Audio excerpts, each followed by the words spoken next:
स्थिते मनसि सुस्वस्थे शरीरे सतियो नरः धातु साम्ये स्थिते स्मर्ता विश्वरूपञ्च मामजम् ततस्तं म्रियमाणन्तु काष्ठपाषाण सन्निभम् अहं स्मरामि मद्भक्तं नयामि परमांगतिम्. இந்த ஸ்லோகம் வராக பெருமாள் பூமி தேவிக்கு உபதேசம் செய்தது. பெருமானுடைய திருவடிகளில் இன்று சரணாகதி செய்து வைத்தால் நம்முடைய கடைசி காலத்தில் இறுதி படுக்கையில் இருக்கும் போது அவனை நினைக்க கூட முடியாமல் நினைவு தப்பி போனாலும் கவலை வேண்டாம். அவன் நம்மை ஞாபகத்தில் வைத்துக் கொண்டு தன் திருவடிகளிலே சேர்த்துக் கொள்ளுகிறார். இது வராக பெருமான் கொடுக்கும் உறுதி. என்றோ எங்கோ வராகன் அவதரித்தான். பெருங்கேடலார்தம் பெருங்கண்மலர் புண்டரீகம் நம்மேல் ஒருங்கே பெறழ வைத்தார் என்று நம்மாழ்வாருடைய பாடல். மகாவராக ஸ்புடபத்மலோச்சனக என்று விட்டு புராணத்தில் பராசர மகர்ஷி கூறுகிறார்.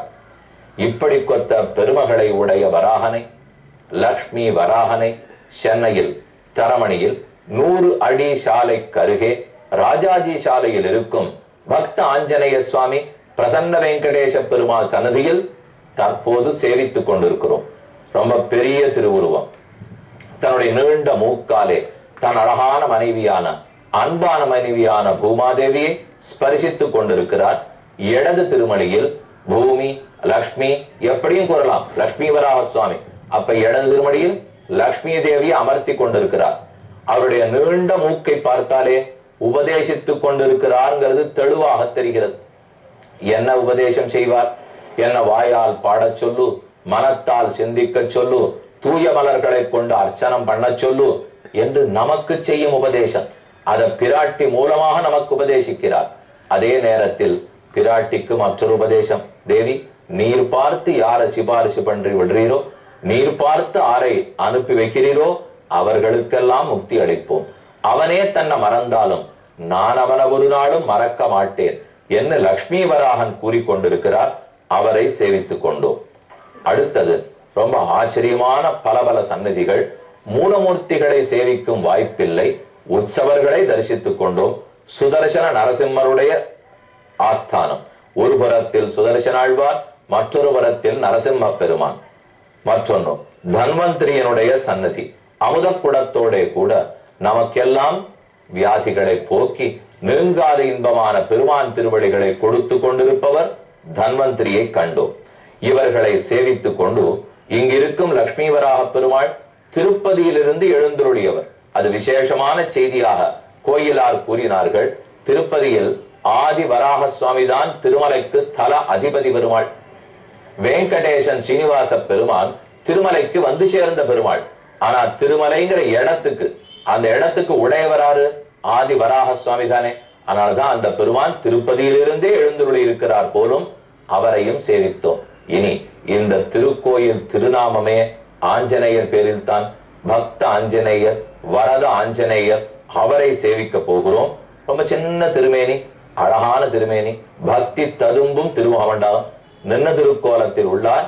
கைகளை கூப்பி கொண்டிருக்கிறார். நமஹா, அடியேன், வணக்கம், தாசன் என்றெல்லாம் சொல்லுவது வழக்கம்.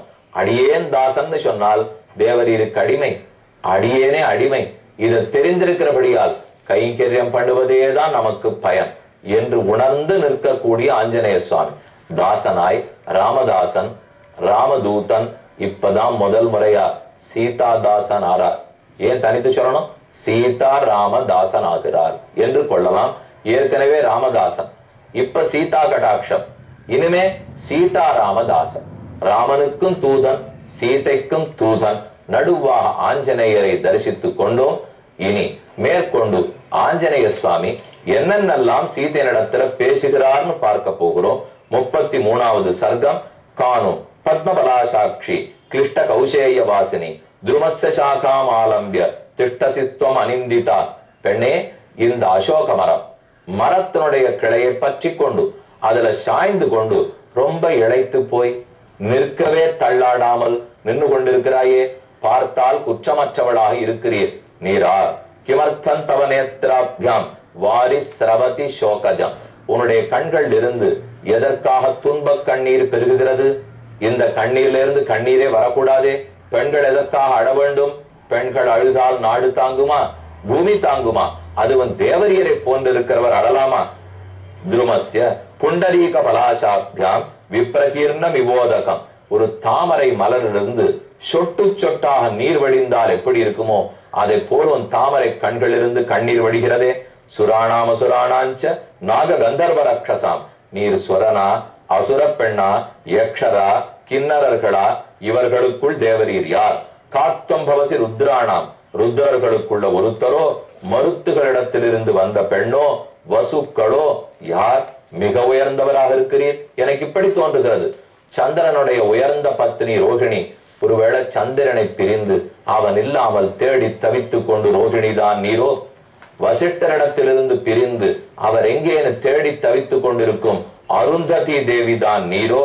கோணபுத்திர பிதா பிராதா பர்த்தாவாதே சுமத்தியமே. அழகான இடை படைத்தவளே, அழகியவளே, உயர்ந்த குணம் படைத்தவளே, தந்தையை தொலை தழுகிறீரா? பிள்ளையை தொலை தழுகிறீரா? கணவனை தொலை தழுகிறீரா? யாரை தொலைத்ததனால் வருத்தத்தோடு இருக்கிறீர்? ரோதனாது அதி நிஸ்வாசாது பூத் பூமி ஸ்பர்ஷனாதபி.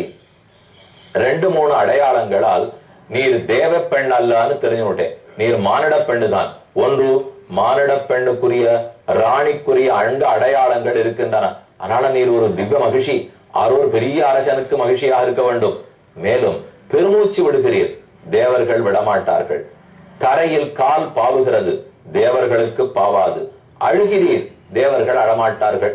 அழுகிறபடியாலும் பெருமூச்சு விடுகிறபடியாலும் பூமியை கால்களால் தீண்டினபடியாலும் நீர் தெய்வ பெண் அல்ல. ஆனால் ஒரு சிறந்த சக்கரவர்த்திக்கு மனைவின்னு தெரிந்து கொண்டேன். மகிஷி பூமி பாலஸ்ய ராஜகன்யாச்சமே மதா.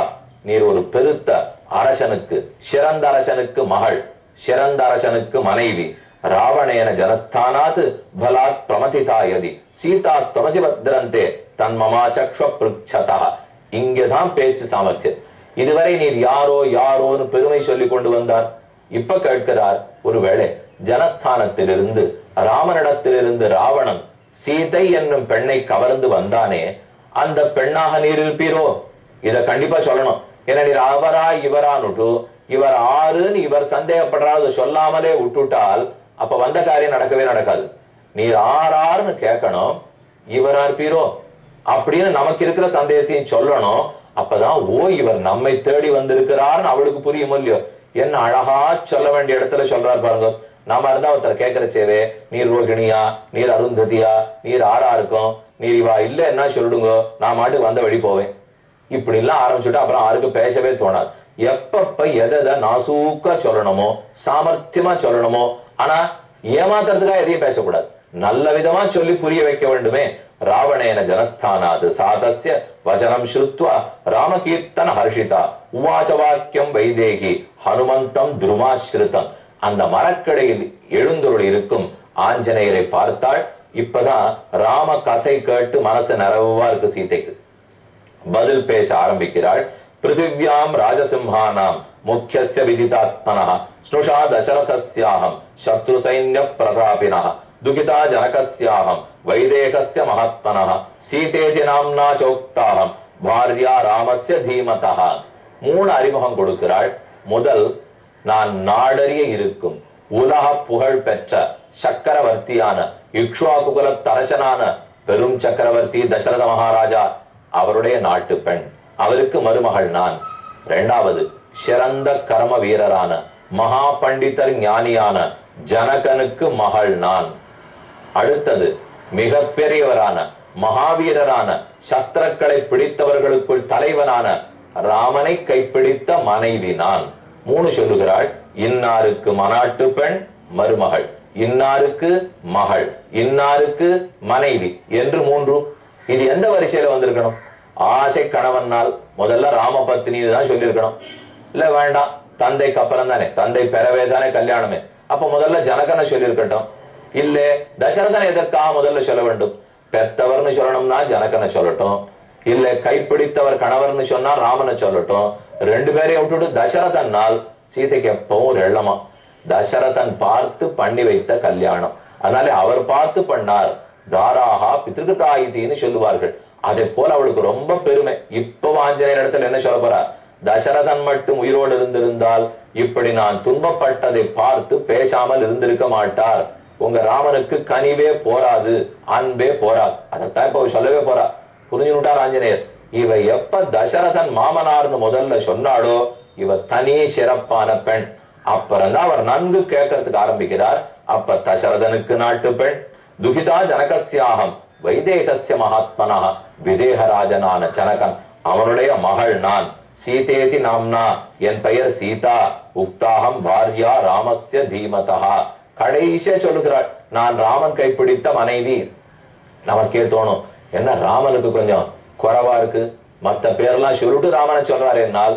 இப்போதைக்கு முணுக்குன்னு சீதைக்கு கோபம். ராமன் உடனே வந்து ரட்சிக்கவில்லை, காத்து கொண்டிருக்கிறார். இப்படி ஜனகனானா பண்ணிருப்பாரா, தசரதனா இருந்தா பண்ணிருப்பாரா?